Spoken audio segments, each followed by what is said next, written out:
All right, physical science students, we are going to get into metric and measurements, and this is something we're going to be using throughout the entire year. So, understanding and getting practice with it now is just going to help you get better results as we go through. So, let's go through.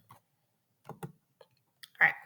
So, we're going to be using the metric system. So, this is a system, and you have seen it and heard of it before. It's based on meters, liters, and grams. These are our base units.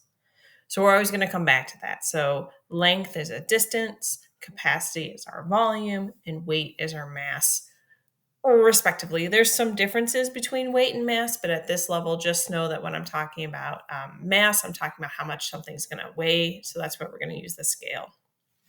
So the standard measure, this is standard measurement in all sciences throughout the entire world. So we will not be using inches, feet, cups, teaspoons, anything like that. Okay.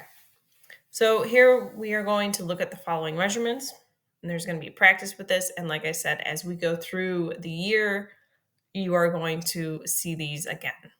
So in physical science, we're going to look at the mass, we're going to look at the volume, we're going to look at length, and we're going to look at time. So in the metric system, we have what are called base units. And these are important to know, especially when dealing with conversions, which we'll get to later in the video.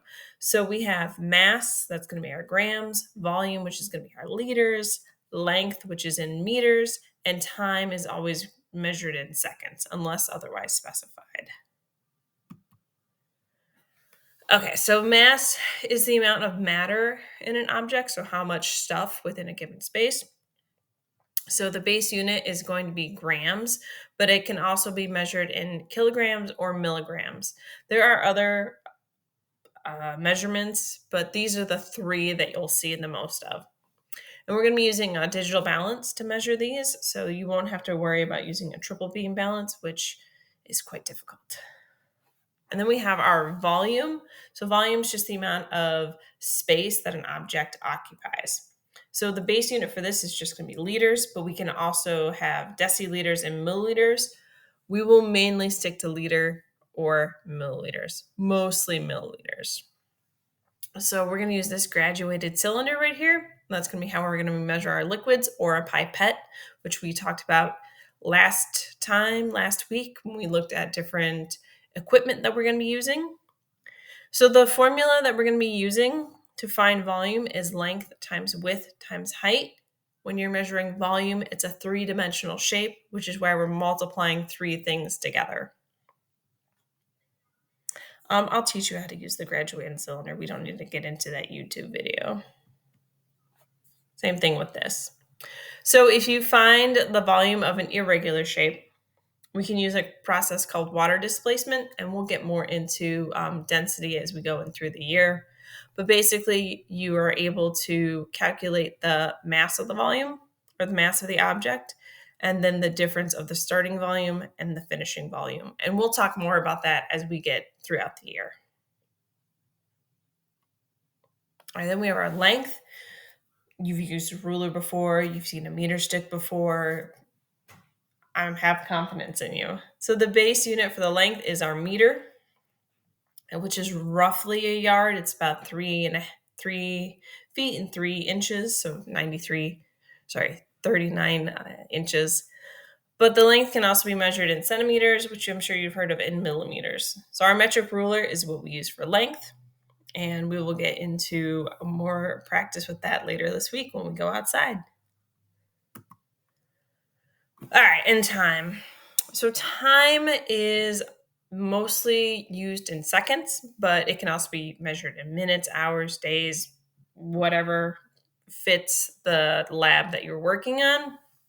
A stopwatch is going to be used to do that, or you can use your Chromebooks because Google has a stopwatch function. All right. Conversions. Conversions are important, and we're going to do more practice with them because that is literally the only way to get better at them, is to practice them. So let's say you want to know how many centimeters are in 1 meter. So we're going to do the easy way to do conversions. When you move up in science, you'll learn the whole process behind that. So if we are going from centimeters, which is centi, and we want to get to meter, we're going to jump from centi to deci to meter. So we are going to go to a larger unit. So we're going to follow the mnemonic device to help us remember these units, and that's part of your other ed puzzle. So King Henry died by drinking chocolate milk. If this helps you remember kilo, hecto, deca, base, deci, centi, milli, go for it. Okay. So here are our units and the abbreviations. It is important to have the correct units because they can tell you different things. If you have $100, that's different than having 100 pennies. But if I don't know the difference in your lab, that is a problem. So make sure you always put your units there. All right, so if we're converting from a meter to a millimeter, we're going to start at our base unit, right? Because that's where our meter is. And we're going to go to the right, which is our millimeter. So we're going to go 1, 2, 3. So the trick I always remember is where you see these little loops right here, right? This little like loop part, that's going to be replaced with a 0. So you get to move from meter to millimeter, and that's 3 spaces to the right.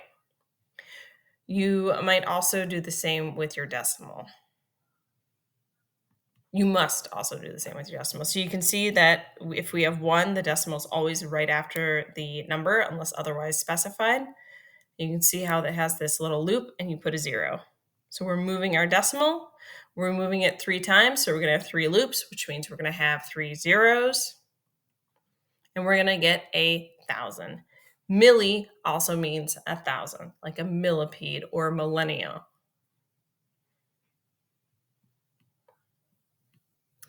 All right, so what if we're going the opposite direction? What if we're going from a smaller unit to a bigger unit? So if we want to convert 0.05 decigrams to grams, we're going to start at our unit that it tells us to. And then we're going to jump the amount of times depending on which direction we're going. In this case, we're going to go left to gram. So we're jumping from here to here. That's 1 jump, which means that's going to be 1 loop, which means there's 1 0. So we find out where our decimal point is and we jump over. So now we have 0.005 grams, which makes sense because we're going from a small unit to a bigger unit, which means our number is going to get smaller. What if we want to go from a deciliter to a liter? So now we're going from a bigger unit to a smaller unit. Same deal. Get your chart out, put your finger where you're starting, find your decimal point in your number, hop over the amount of times you need to. So we're going from 2.3 deciliters to liters, which is going to be 230 liters. All right.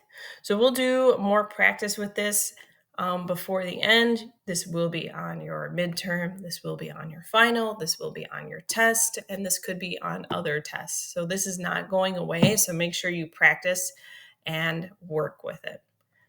All right. And that is it for the notes. There's one more ed puzzle that I need you to watch, which also helps with conversions. And I'll see you in class.